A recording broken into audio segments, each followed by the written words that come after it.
After this, it transformed into a silver toad that looked like a statue. Hansen felt the strength of the toad's life force significantly increase. He thought to himself, has this little guy unlocked his second gene lock? The silver toad spat out another coin, except this time it was silver.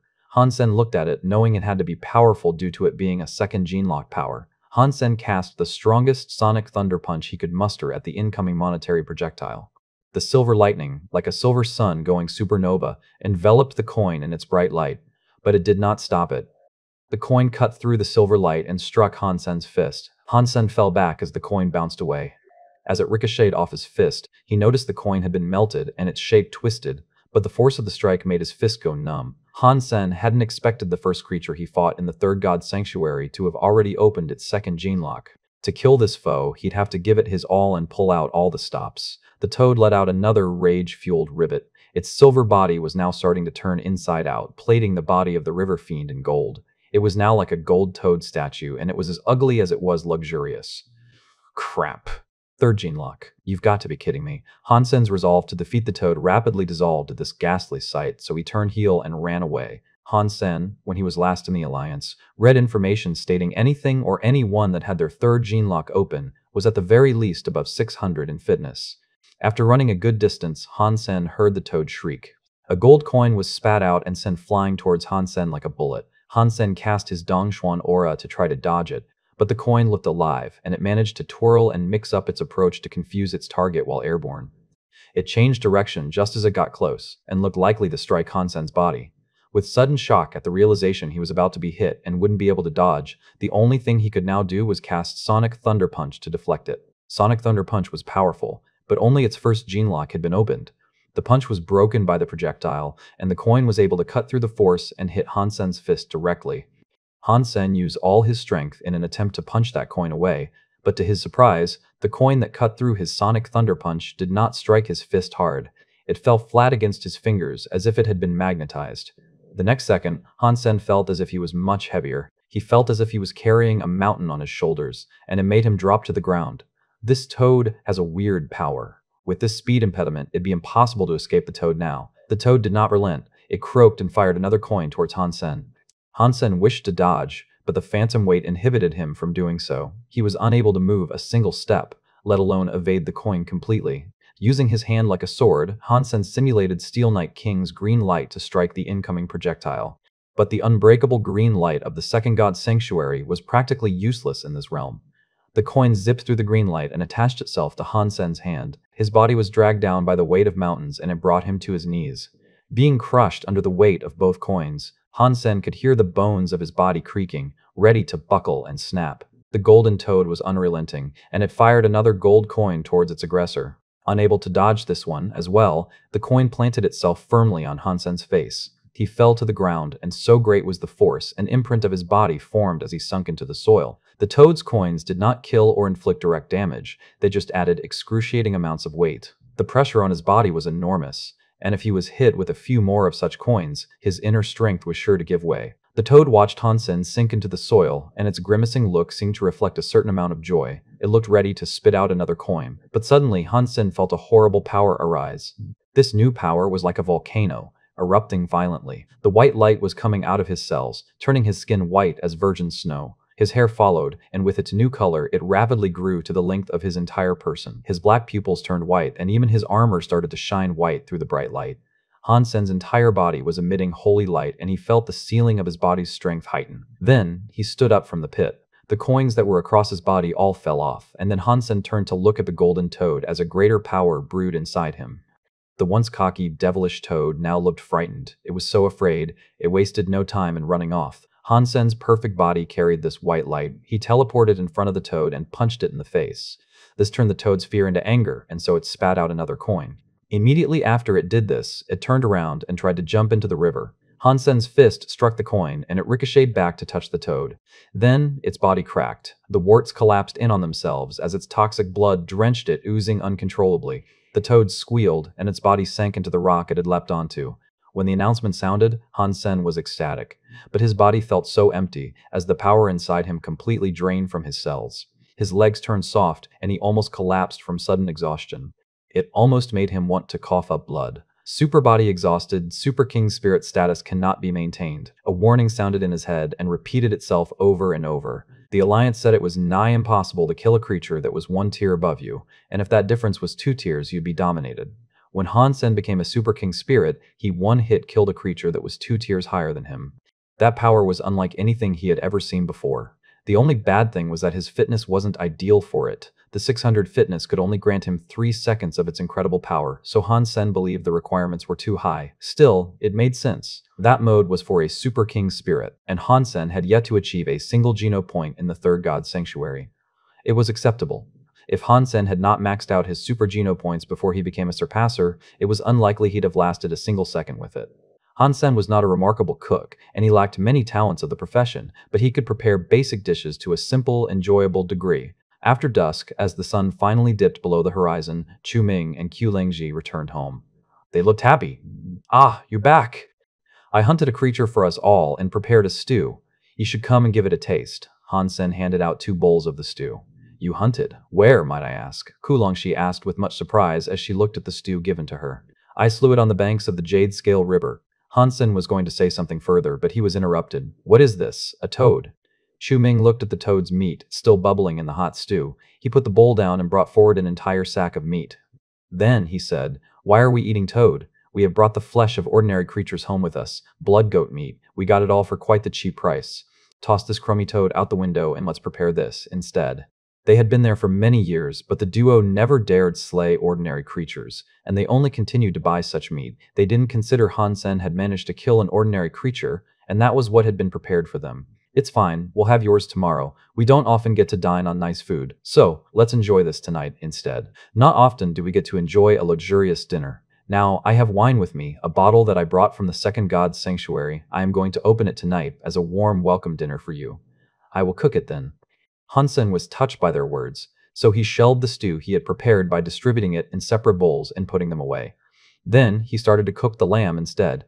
When the meat was done, Qiu Lengji opened her bottle of wine. The 3 of them dined merrily on the sizzling mutton, and they made sure to enjoy every last morsel of the meal. "Sanmu, you have almost completely healed. Are you going to go find a job? When we deliver the goods to the spirit, you'll be screwed. If our ink sword tree hadn't been destroyed, we might have been able to help you, but alas, we now cannot." Qiu Longji chimed in to say, "Yes, once you are at full health, the place where they pit beasts against each other is where you should go. You will find much welcome there. This tree won't grow fruit for another decade, so don't place too much faith in it just yet. I'll go there and take a look tomorrow and see if I can find a job," Han Sen said. After Han Sen beat the toad, he wasn't willing to underestimate the power of a single ordinary creature in this new realm. The thorn forest may have indeed been too much for him to handle, so he wasn't yet willing to venture there. He'd need a lot more preparation before he even started to think of doing that. Han Sen did want to learn more about the Qingming shelter and Thorn shelter, however. He also wished to return to the Alliance and talk with his mother and Ji Yanren, who he was starting to dearly miss. The next day, Han Sen woke up to a different sort of rooster. He looked out into the yard and saw Chu Ming and Qiu Longji being approached by a knight that was riding a tiger. The man had green eyes, meaning it was a spirit. Aside from that man, there were a dozen creatures there. They all stared at the duo. The spirit looked at the tree and said, "Continue to look after it, as you have. If you grow it successfully, you will receive benefits from it. If the tree dies, forgiveness will not come easy." "Yes, Mr. Qingming." They both looked terrible, and they lowered their heads, not willing to object to anything that was told to them. "Ah, so that is Qingming Knight." Hansen watched the spirit leave, patiently.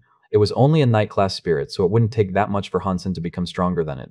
Hansen was able to control when and how the tree was supposed to grow, so he was not going to allow a spirit to assume control over it. Crap. Qingming Knight found out about the tree. All those buckets of water, it was all for nothing, and if the tree dies, then we are sure to die with it. Chu Ming looked miserable. Qiu Lengji merely sighed. She knew she couldn't have hidden the existence of the tree from Qingming Knight forever, but she hadn't realized he'd find out about it so soon. The tree won't grow for another 10 years at least, so don't get too depressed yet. I'll go heat up the toad for you both, so come and eat. I'm sure you'll feel better after a hearty breakfast. I'm not in the mood to eat. I'm going back to the garden. You've only just arrived here, and yet you haven't gotten a start on earning Geno points. I have maxed out my basic Geno points, so you should eat this. It'll improve your working performance, no doubt," she said, and then pushed the bowl away. Hansen wanted to take a look at the water vine and see how its development was faring. He had given it 1 water drop the day before, so that should have provided its growth a few months' boost. When he arrived, the water vine's copper coins were already the size of eggs. They smelled rather pleasant, despite looking like copper. The areas along the vine where the fruit hung were like dry spots. The fruit looked mature, so Hansen did not delay in his collection of them. They felt heavy, like genuine copper coins. As curious as this was, it led Hansen to being unsure whether or not they were edible. He examined the coins for a while in the hopes of understanding what benefits or boons such a coin fruit might provide. No matter what it had to be something good, at least. It was an ordinary class genoplant that had birthed those things after all, so they had to be useful. Hansen picked up the 3 copper coins and put them in his pocket, with plans to examine them more thoroughly later. Hansen wanted to collect the life force of the water vine following his collection of the fruit, but it immediately died and withered away upon the final coin being retrieved. Hansen was not a greedy person, so he was happy enough to have simply received those 3 fruits. After this, he took off in the direction of Qingming's shelter. It was situated a dozen miles away, and Hansen caught sight of many creatures along his journey there. They were all owned, however, so they did not attack. Hansen was quite amazed at what he saw, not expecting to ever see creatures able to trade just like humans did. There were only creatures in the market and no spirits. Still, the creatures must have had spirits as masters, and it was their goods they were most likely flogging. Hansen was very interested in seeing what was offered, so he walked towards the market. Most of what was on offer were geno seeds and geno fruits. There was the occasional slab of flesh available too. As Hansen continued to walk, he felt something tug at him. He turned around to see a red monkey pulling him away. The red-haired monkey spoke, pointing towards Hansen's pocket. Then it revealed its own goods, wishing for a trade. "You would like to trade?" Hansen asked, bringing out one of the copper fruits. The red-haired monkey nodded and presented one item of its own to Hansen.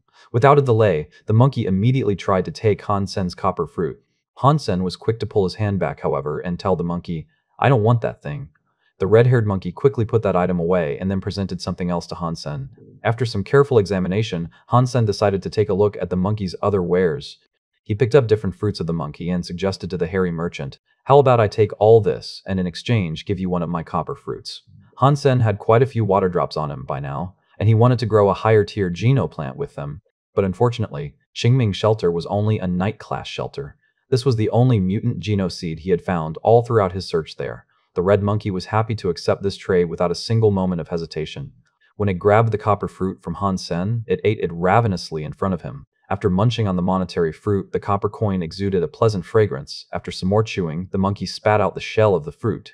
Hansen watched this, and as he did, turned around ready to depart. But the monkey was keen for some more, so it grabbed Hansen and pleaded another trade. "I'm done trading." There was nothing more from the monkey that attracted Hansen.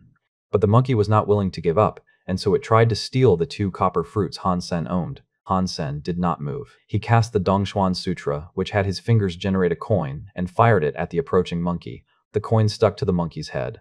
Almost immediately, its head swiveled down and the body followed, collapsing to the ground. Ride as it might, it could not get back up. The red-haired monkey tried to scream, but when it opened its mouth, Hansen fired another coin. It landed directly on its lips, shutting them completely. Hansen looked at the monkey once more, turned, and left.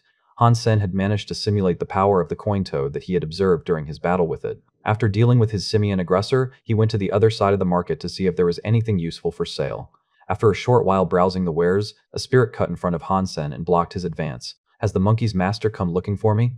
Hansen frowned and put himself into a state of silent alert. The spirit looked like a man. Its ears were like the fins of a fish, and it only possessed one red eye. "How might I address you?" Surprisingly, the spirit bowed before Hansen. "My name is Sanmu. What's up? I saw you teach that monkey a lesson. The power you have seems efficient in restricting the movements of your opponents. With that power you possess, I am hoping you will be able to help me out on a certain matter. I can pay you spirit genes in return for your compliance and aid," the spirit politely requested. "I want to tame a wind beast. Unfortunately for me, its power is grand, and the likelihood of it submitting itself to serving and obeying me seems low. It is my desire that you suppress it, buying me the appropriate time to do what I must to tame it," the spirit explained. "What is your level? And how many spirit genes are you willing to pay?" Hansen was interested in the proposition. "My name is Yu Yen, and I am a knight. I can pay you with 10 fire element spirit genes," the spirit said. "Okay. But if you are unable to tame it yourself after I do my part, you must still pay me," Hansen responded. "Of course, in fact, how about I pay you in advance?" Yu Yan reached his hand out. A fire was birthed in the palm of his hand, and it then drifted through the air towards Hansen. Hansen caught the drifting fire, and the golden flames melted into the skin of his own hands. Night class fire gene +1. Yu Yan gave him 9 more of such flames, and Hansen accepted each one. The fire gene wouldn't make Hansen physically stronger, but it would serve well whenever he wished to deal fire damage. His fire attacks and fire resistances would both be increased. After receiving the spirit genes, Yuyan and Hansen left the market. They went to a serene park that was situated elsewhere in the shelter. In a cage, Hansen saw the wind beast already trapped. It was a lime-green giant wolf that kept casting blades of winds at the bars of its suppression, growling and howling ferociously. Hansen fired a coin at the wind beast. There was no fear of missing due to it being trapped in the cage, therefore, the coin landed where he wanted it to. The wolf looked slightly heavier and more bedraggled, but it didn't collapse to the ground just yet. Knowing what was happening, however, the wolf did its best to attack Hansen. He fired another 7 coins at the wolf, and after that, the wolf no longer looked as angry. It was heavy and of a glum, hopeless mood. The first tier of the Dongxuan Sutra really is much weaker. If I was like the toad, creatures such as this would only have to suffer 2 of these coins. I really need to get to work on opening my gene locks, Hansen thought to himself. Yu Yan was happy with the results, though. After the wolf's desire for violence came to an end, he opened the cage without delay. Then he leaned forward to leave his mark on the beast's forehead. But the wolf, despite hardly being able to move, was not willing to accept the stamp. Yu Yan drew a whip, and with a lash, flames enwreathed its leathery length.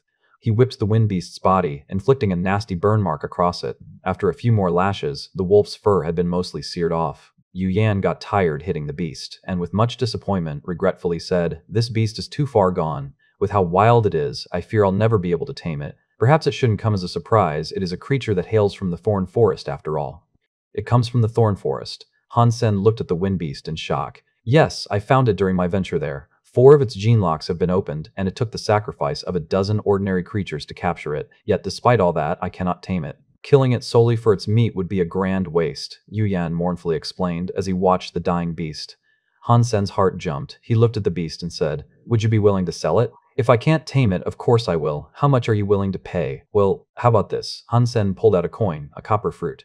"That is a copper fruit. They tend to grow in the tangled depths of thorn forest." "Where did you get this from?" Yu Yan looked surprised. "I collected them from a vine that was growing in the Jade Skill River," Hansen said. "You are incredibly fortunate." "The seeds must have been carried along the stream somehow and grew along the banks of that river," Yu Yan hypothesized. "Would you accept this in exchange for your wind beast?"